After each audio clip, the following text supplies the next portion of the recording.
Pernahkah kamu mendengar kisah seorang polisi muda yang berani membuka tabir kegelapan perdagangan manusia? Saat ia mengungkap rahasia kelam di balik senyuman manis sebuah yayasan, nyawa banyak orang tergantung di ujung perjuangannya. Kalik, nih cerita nyata yang akan mengguncang hatimu. Assalamualaikum warahmatullahi wabarakatuh, Sobat Novel Story. Selamat datang di channel yang akan membawa kamu menyelami kisah-kisah penuh emosi dan inspirasi.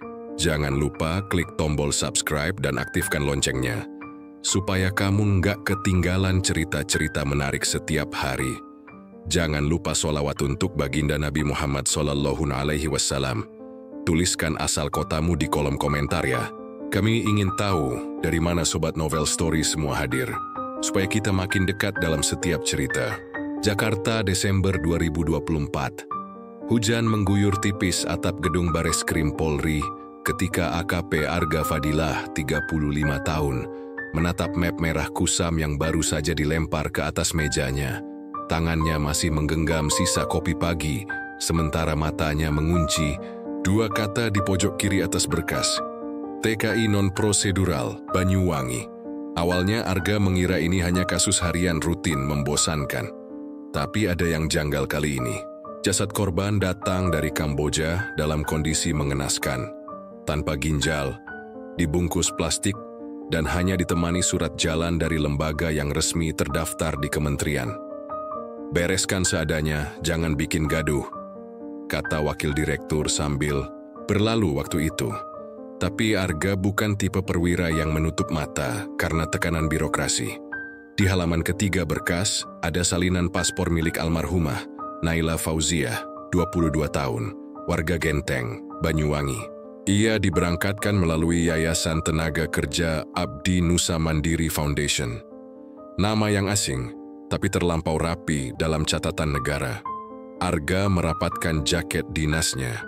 Di luar jendela, hujan belum reda. Tapi hawa yang dingin itu kalah oleh dinginnya firasat yang merayap dari ujung tengkuknya.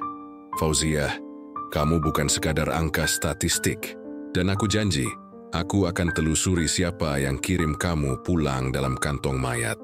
Ia membuka lembar demi lembar, dan di situ terselip satu nama yang membuat alisnya langsung bertaut. Dr. H.M. Rahmat Yuda, MC. Sebuah nama yang dulu ia saksikan memberi kuliah umum tentang perlindungan pekerja migran. Sosok terhormat, mantan dirjen di Kementerian Ketenagakerjaan, bahkan sempat digadang-gadang sebagai calon menteri. Jangan bilang dia, tapi instingnya seperti biasa tak pernah salah.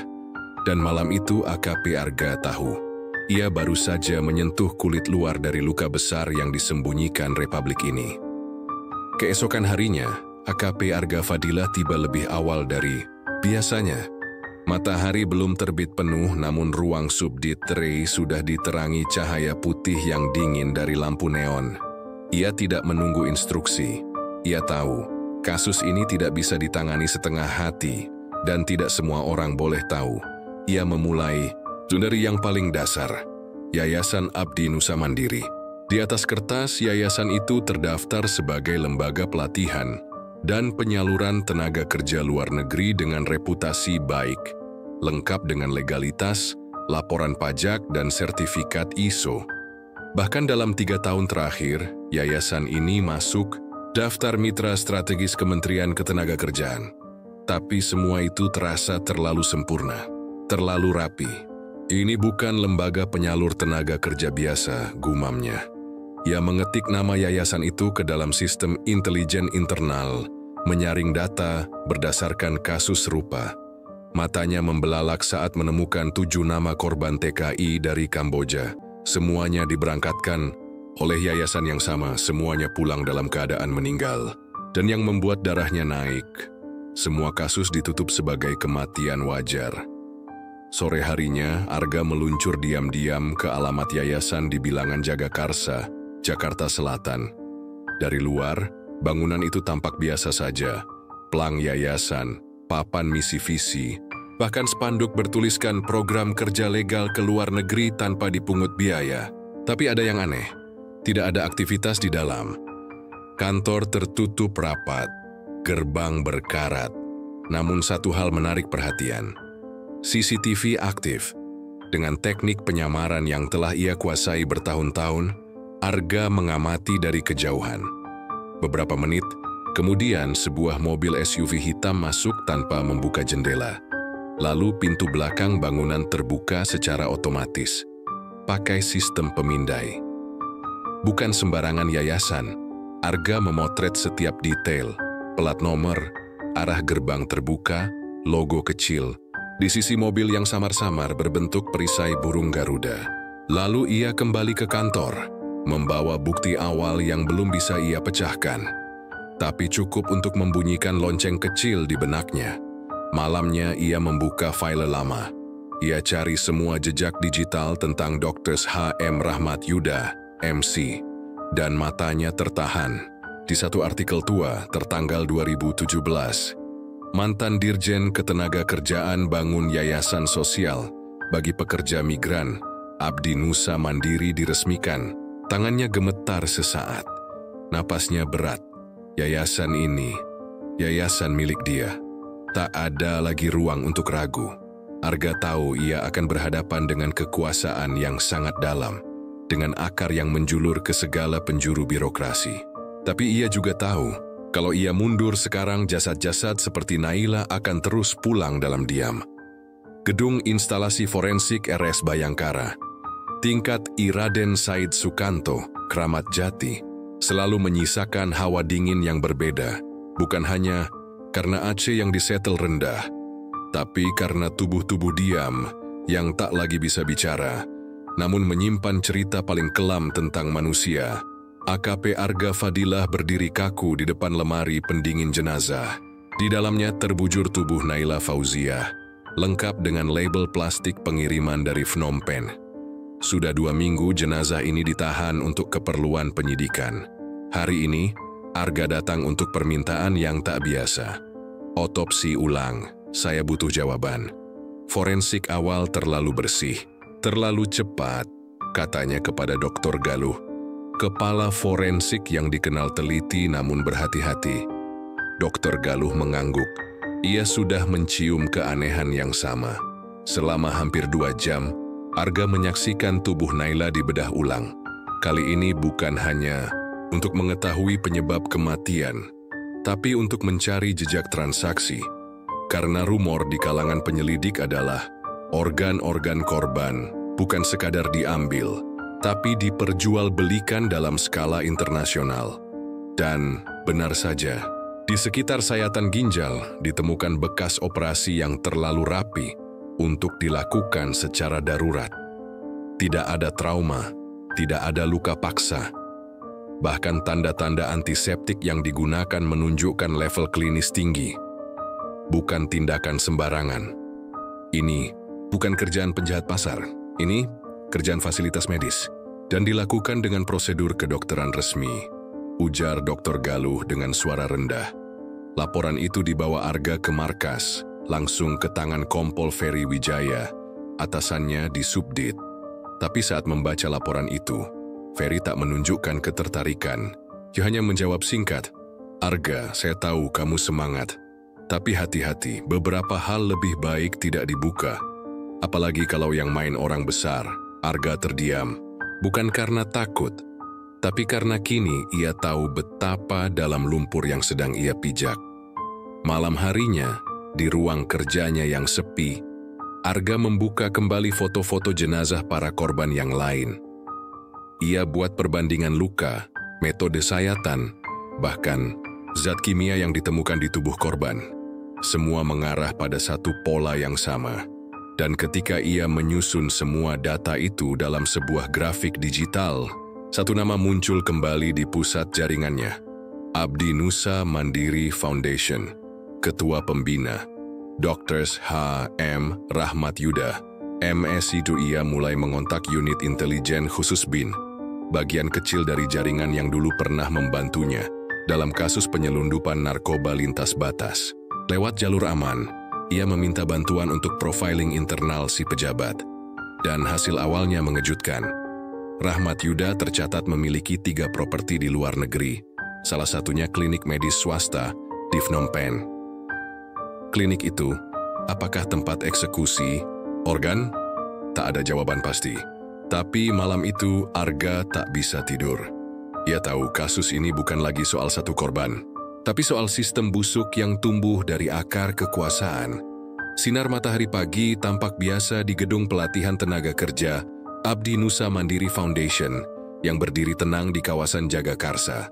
Tak ada yang mencurigakan dari luar, seragam pelatih yang rapi, spanduk bertuliskan kerja legal di luar negeri, peluang emas untuk masa depan, dan suara tawa para peserta pelatihan. Tapi hari itu, AKP Arga Fadilah bukan datang sebagai penyidik.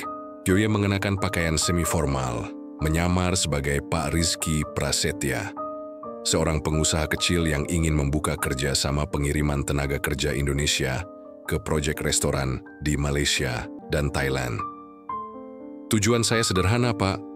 Saya ingin bantu warga saya kerja ke luar negeri, tapi lewat jalur resmi. Saya dengar yayasan Bapak yang paling terpercaya, ucapnya di ruang tamu ber-AC yang terlalu harum, kepada seorang pria paruh baya bernama Imam Wibowo, manajer operasional. Imam tersenyum sopan, namun sorot matanya tajam. Dia bukan operator biasa. Ia tahu siapa saja yang benar-benar berniat kerja sama, dan siapa yang sedang mengendus terlalu dalam. Kami pastikan semua legal, Pak Rizky. Kami punya backing besar. Kalau Bapak serius, nanti akan saya pertemukan langsung dengan pembina yayasan kami. Nama itu tidak disebutkan langsung, tapi Arga tahu itulah yang ia incar. Rahmat Yuda. Di luar ruang kantor, Arga memperhatikan sesuatu yang ganjil. Di barak belakang, para calon TKI tampak dikarantina terlalu lama. Tidak ada pelatihan yang jelas. Bahkan beberapa dari mereka terlihat bingung dan stres seperti baru saja dijemput dari terminal tanpa diberi penjelasan apa-apa. Lewat kamera mikro di kancing bajunya, Arga mengabadikan semuanya. Ia mengirim file itu secara real-time ke unit Siber Polri, memberi kode untuk persiapan langkah lanjutan, pengawasan intensif 24 jam. Namun saat ia hendak meninggalkan gedung, Imam Wibowo menepuk bahunya pelan. Pak Rizky, hati-hati. Bapak tampak pintar, tapi terlalu pintar bisa membahayakan diri. Kami suka orang yang diam, bukan yang banyak tanya. Arga membalas dengan senyum sopan. Tapi di dalam hatinya, peringatan itu terasa seperti pintu yang baru saja dibuka ke dalam dunia yang sangat gelap. Malam, harinya ia menerima telepon dari nomor tak dikenal.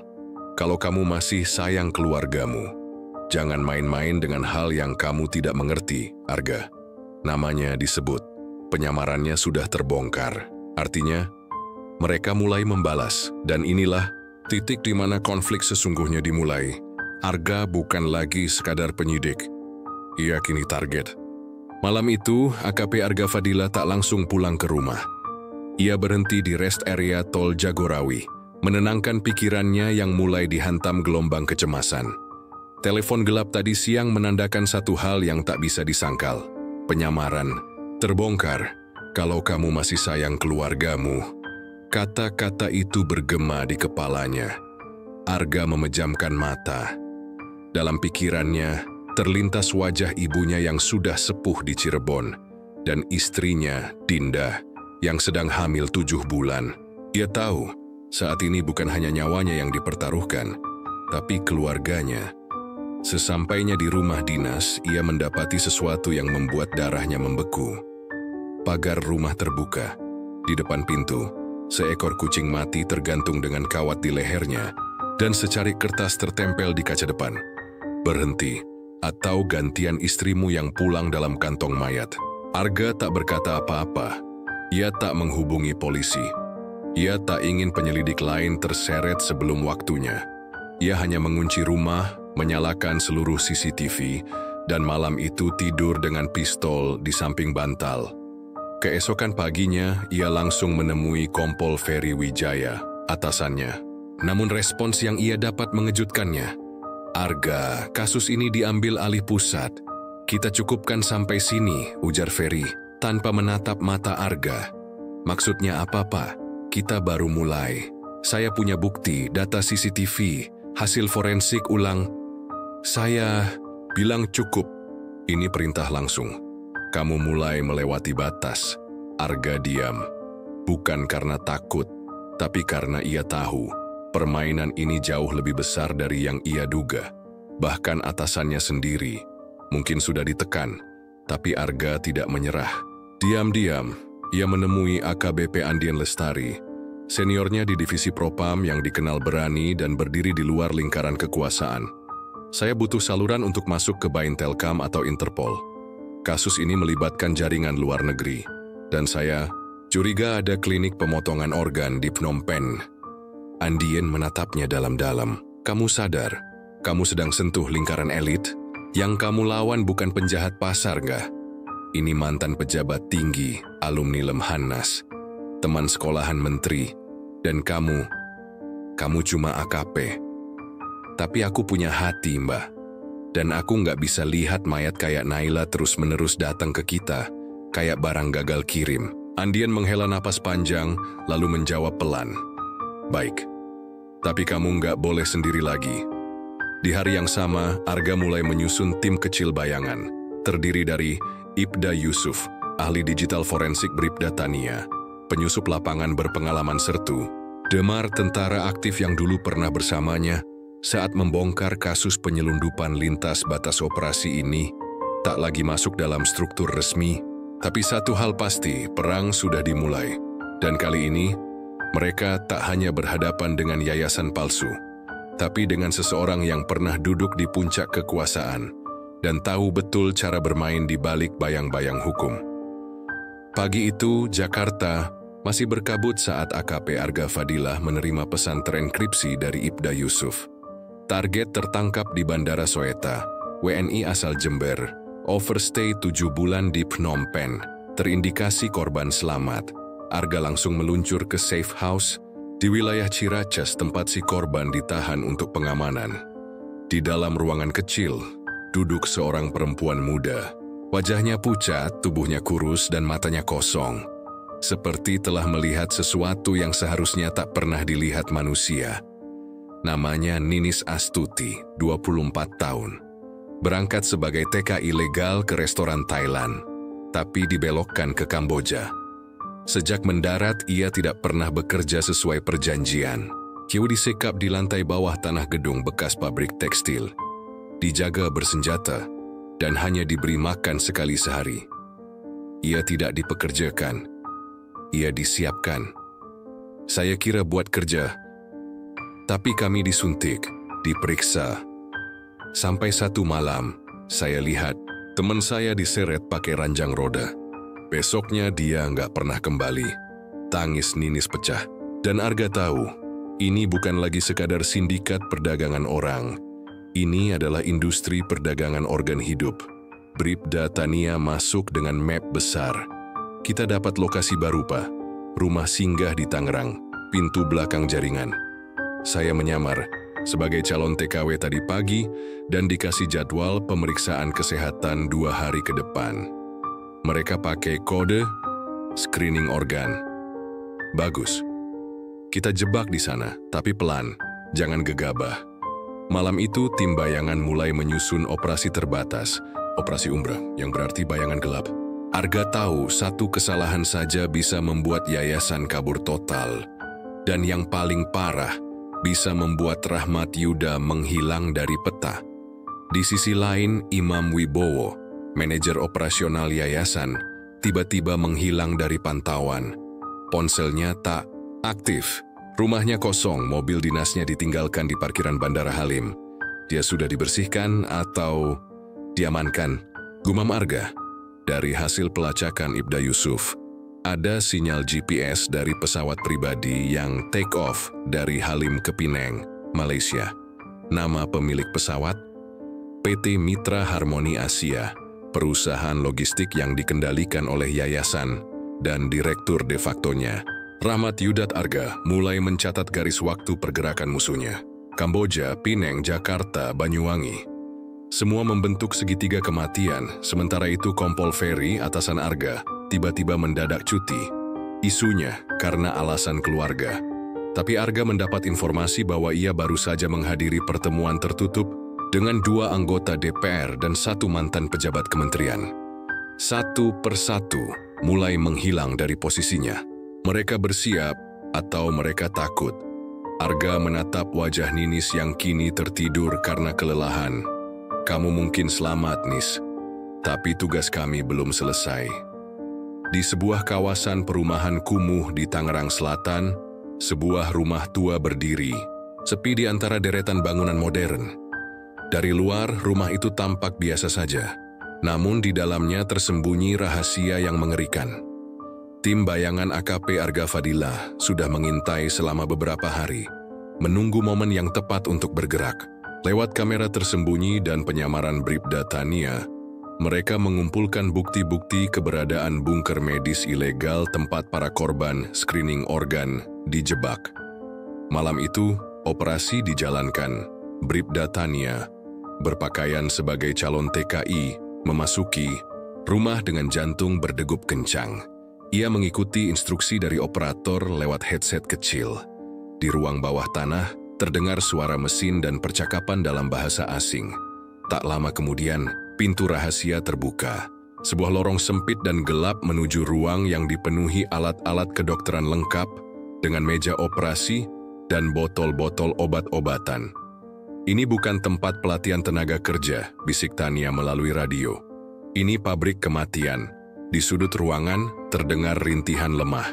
Para korban yang sudah kehilangan harapan berbaring tak berdaya.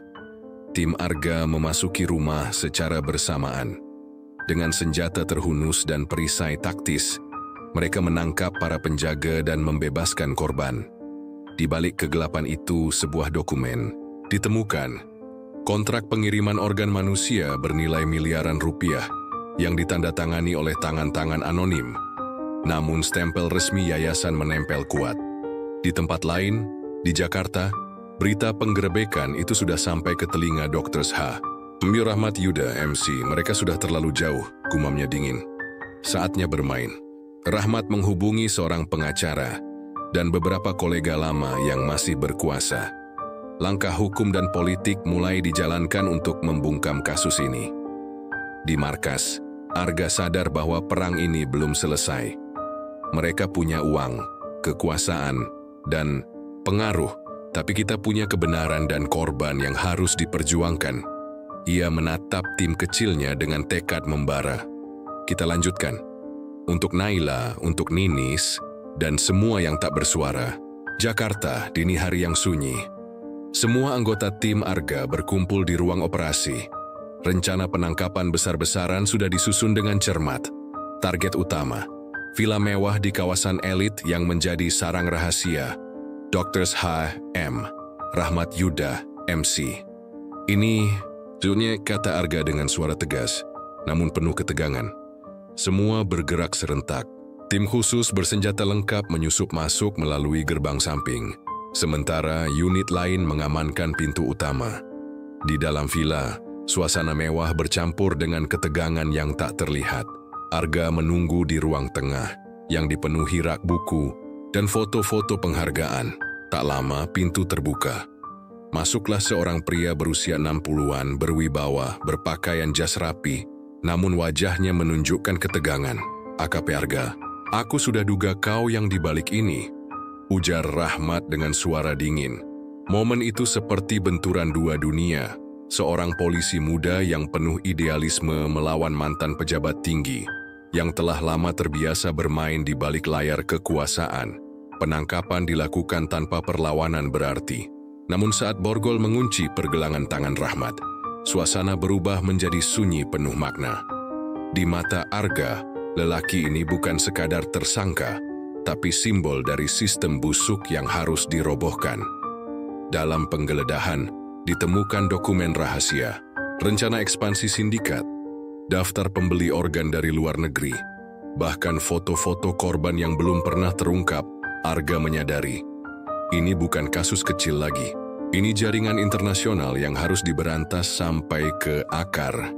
Namun kabar penangkapan ini segera memicu reaksi keras dari lingkaran politik dan bisnis.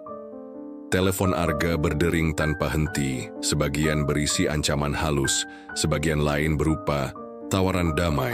Tetapi Arga tahu jalan yang telah ia pilih tidak bisa kembali. Di ruang interogasi ber-AC dingin, AKP Arga Fadilah duduk berhadapan dengan sang dalang, Dr. H.M. Rahmat Yuda, MC. Wajah mantan pejabat itu tenang, bahkan sedikit sinis, seperti sudah mempersiapkan diri menghadapi badai. Pak Rahmat, kami punya bukti yang tak terbantahkan. Kenapa harus Anda? Kenapa harus begitu banyak nyawa melayang? Tanya Arga dengan suara tegas. Rahmat tersenyum dingin tanpa ekspresi penyesalan. Nyawa itu cuma angka di buku besar, nak. Dunia ini berputar atas kekuasaan dan uang. Kau tidak akan mengerti. Namun di balik sikap dinginnya, Arga menangkap kegelisahan yang tersembunyi. Rahmat tahu, pengungkapan ini bisa menghancurkan segalanya. Nama besar, reputasi, bahkan nyawanya sendiri. Di luar ruang interogasi, gelombang konspirasi mulai terbuka. Sebuah dokumen bocor yang menunjukkan keterlibatan beberapa pejabat tinggi dan pengusaha dalam jaringan perdagangan organ manusia. Para petinggi negara mulai bergerak cepat, menggunakan pengaruh mereka untuk menekan penyelidikan. Berhenti sekarang, atau kami akan hancurkan karirmu, bisik suara dari telepon Arga. Namun Arga tetap teguh. Ia sadar, pertempuran ini bukan hanya tentang kasus ini, tapi tentang integritas negara dan masa depan banyak orang yang tak bersuara. Malam harinya, Arga menulis laporan panjang. Yona tahu pengorbanan tidak akan mudah, tapi ia tak bisa membiarkan keadilan hanya menjadi slogan kosong. Di balik meja kerjanya, ia menatap foto korban, Naila, Ninis, dan ratusan TKI yang menjadi korban gelap ini. Ini untuk kalian. Aku akan terus berjuang. Ruangan sidang Pengadilan Negeri Jakarta Pusat dipenuhi oleh puluhan wartawan, keluarga korban, dan aparat keamanan. Sorot lampu kamera menyilaukan wajah-wajah tegang para saksi dan terdakwa. Di kursi terdakwa, berdiri Dr. H.M. Rahmat Yuda, MC, mantan pejabat tinggi yang kini harus mempertanggungjawabkan seluruh skandal perdagangan manusia dan organ tubuh. Di balik layar, AKP Arga Fadilah menatap dari balik kaca ruang saksi. Ia tahu betul perjuangan panjang yang telah dilalui. Ancaman, tekanan politik, pengorbanan pribadi. Dengan suara tegas, Arga mengungkapkan seluruh fakta yang ia kumpulkan. Kasus ini bukan hanya tentang satu orang atau satu yayasan. Ini adalah sistem yang membiarkan manusia dijadikan komoditas. Saya berdiri di sini untuk memastikan keadilan ditegakkan bagi para korban yang tak pernah diberi suara. Sidang berlangsung ketat dengan pengacara pembela yang berusaha menggagalkan setiap bukti. Namun, bukti dokumen rahasia, kesaksian saksi hidup dari Kamboja, serta rekaman operasi rahasia dari tim Arga membuat argumen pembelaan kian melemah. Momen paling menegangkan terjadi saat Rahmat Yuda memberikan kesaksian. Saya tidak pernah menyangka orang-orang yang saya anggap sekutu akan berkhianat, tapi saya tetap mempertahankan hak saya sebagai warga negara. Suasana hening sejenak. Namun tak lama kemudian hakim memutuskan. Dengan pertimbangan yang matang, majelis hakim menjatuhkan hukuman penjara seumur hidup kepada terdakwa Dr. H.M. Rahmat Yuda, MC, atas tuduhan perdagangan manusia dan pemotongan organ ilegal. Kebahagiaan dan kelegaan menyelimuti ruang sidang. Arga menundukkan kepala, tahu perjuangan belum selesai, tapi ini adalah kemenangan besar pertama.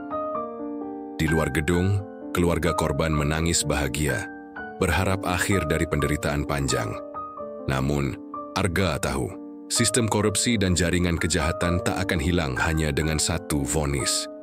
Tapi malam itu, ia berdiri lebih teguh, lebih percaya pada kekuatan keadilan.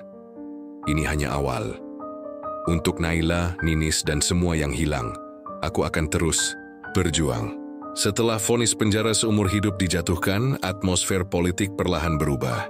Tekanan dari kelompok elit yang selama ini membela sindikat mulai mereda, meski tidak hilang sepenuhnya.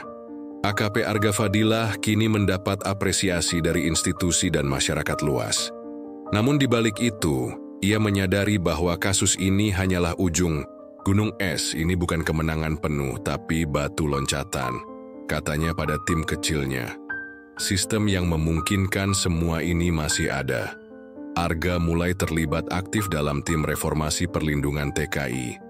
Ia berbicara di berbagai forum, mengadvokasi penguatan regulasi, dan mendorong transparansi proses perekrutan tenaga kerja.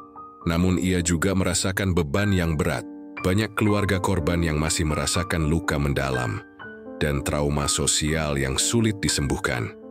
Keadilan hukum memang penting, tapi keadilan sosial jauh lebih rumit, ujar Arga dalam sebuah wawancara televisi. Di rumah, Dinda, istri Arga, yang kini telah melahirkan bayi mereka, menjadi sumber kekuatan dan motivasi. Kita harus lanjutkan perjuangan ini untuk masa depan anak kita dan generasi berikutnya, katanya penuh harap. Sementara itu, beberapa pejabat yang pernah terkait mulai menjalani pemeriksaan, dan yayasan palsu mulai dibubarkan. Namun Arga tahu, tantangan sesungguhnya adalah membangun sistem yang tahan terhadap korupsi dan kejahatan. Ini adalah perjuangan panjang, tapi aku percaya, dengan niat baik dan kerja keras kita bisa mengubah nasib banyak orang. Beberapa bulan setelah vonis, reformasi perlindungan TKI mulai terlihat. Pemerintah membentuk Satuan Tugas Perlindungan TKI dengan dukungan penuh dari aparat kepolisian dan kementerian terkait. AKP Arga Fadilah diangkat menjadi salah satu konsultan utama dalam tim ini. Namun jalan menuju perubahan tidak mudah. Dalam rapat-rapat tertutup, Arga menghadapi berbagai resistensi dari pejabat lama dan kelompok berkepentingan yang merasa kehilangan sumber penghasilan. Mereka menawarkan kompromi, bahkan ancaman, kata Arga.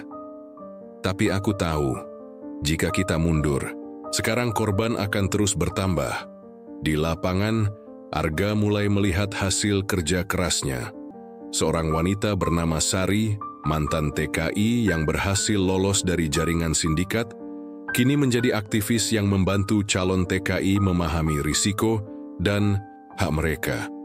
Aku pernah jadi korban, tapi sekarang aku punya suara, ujar Sari saat berbicara di depan kelas pelatihan. Namun di sisi lain, beberapa anggota jaringan sindikat masih berusaha bangkit, memutar balik sistem dengan cara baru yang lebih licik. Arga dan timnya pun harus beradaptasi cepat, menggunakan teknologi pengawasan terbaru, dan membangun kerjasama internasional yang lebih kuat. Malam itu, saat berdiri di balkon rumahnya, Arga merenung. Perjalanan ini masih panjang, tapi setiap langkah kecil adalah kemenangan untuk mereka yang tak pernah berhenti berharap. Di Aula Balai Desa Genteng, Banyuwangi, suasana haru menyelimuti pertemuan komunitas TKI dan keluarga korban. Di antara mereka, berdiri Sari, yang kini menjadi suara para korban dan calon TKI. Kami bukan hanya angka statistik, katanya lantang. Kami manusia yang ingin hidup layak dan dihargai. Sementara itu, di kantor pusat Satgas Perlindungan TKI, AKP Arga Fadilah menerima penghargaan dari Kapolri atas dedikasi dan keberhasilannya membongkar jaringan sindikat perdagangan manusia. Namun, Arga tak melihat ini sebagai akhir. Penghargaan ini milik semua korban, keluarga, dan tim yang tak pernah menyerah, ujarnya. Di lapangan, program pelatihan resmi diperkuat, sistem pengawasan dipasang di seluruh jalur keberangkatan, dan kampanye edukasi digencarkan ke desa-desa. Meski demikian, luka lama masih terasa. Keluarga korban yang kehilangan terus berjuang untuk mendapatkan kompensasi dan pengakuan. Pemerintah mulai memberikan dukungan psikologis dan bantuan sosial. Malam harinya, Arga duduk bersama keluarganya. Bayi kecilnya tertidur lelap di pangkuannya. Ia menatap langit malam dengan keyakinan. Perjalanan ini belum selesai, tapi harapan sudah tumbuh. Untuk masa depan yang lebih baik, aku akan terus berjuang. Di ruang kerjanya yang sederhana, KPK Arga Fadilah menatap foto keluarganya terpajang di meja. Setahun telah berlalu sejak ia memulai penyelidikan yang mengguncang dunia ketenaga kerjaan Indonesia. Perjalanan ini melelahkan, penuh risiko, Tapi aku tidak pernah menyesal, gumamnya lirih. Ia menyadari bahwa perjuangan melawan sindikat bukan sekadar tentang menangkap pelaku, tapi tentang membangun sistem yang kuat, adil, dan berkelanjutan. Arga mendapat kesempatan berbicara di depan mahasiswa jurusan hukum dan kriminologi, membagikan kisahnya dan memberi inspirasi tentang keberanian dan integritas. Jangan pernah takut untuk melawan ketidakadilan. Kebenaran mungkin sulit, tapi itu satu-satunya jalan menuju perubahan. Di keluarganya, Dinda tersenyum bangga saat melihat suaminya terus bersemangat, meski beban tanggung jawab semakin berat. Kita lakukan ini bersama, untuk masa depan anak, kita dan mereka yang tak bersuara, ujar Arga penuh tekad. Kisah ini menjadi catatan penting tentang bagaimana satu orang dengan keberanian dan tekad dapat mengubah dunia di sekitarnya, walau perlahan dan penuh liku. Di bawah langit senja, Jakarta, KP Arga Fadila berdiri di depan monumen kecil yang didirikan untuk mengenang para korban perdagangan manusia, termasuk Naila dan Ninis. Angin sepoi membawa suara lirih doa dan harapan. Ini bukan akhir, katanya pelan. Ini adalah awal dari perjuangan panjang untuk melindungi mereka yang tak bersuara. Kisah Arga menjadi inspirasi bagi banyak orang. Media terus mengangkat isu perlindungan TKI, dan pemerintah memperkuat regulasi serta pengawasan.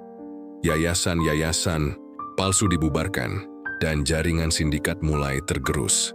Namun Arga tahu tantangan akan selalu datang. Tapi kini ia tidak berjalan sendiri. Di rumah keluarga kecilnya tumbuh bahagia dan penuh harapan. Dinda dan anak mereka menjadi kekuatan utama di balik semangat Arga. Keberanian itu menular. Semoga generasi berikutnya tumbuh dengan keberanian dan cinta yang sama, ujar Arga. Cerita ini berakhir bukan dengan kata selesai, tapi dengan sebuah janji. Janji untuk terus menjaga keadilan, melawan kejahatan, dan memperjuangkan hak asasi manusia selamanya.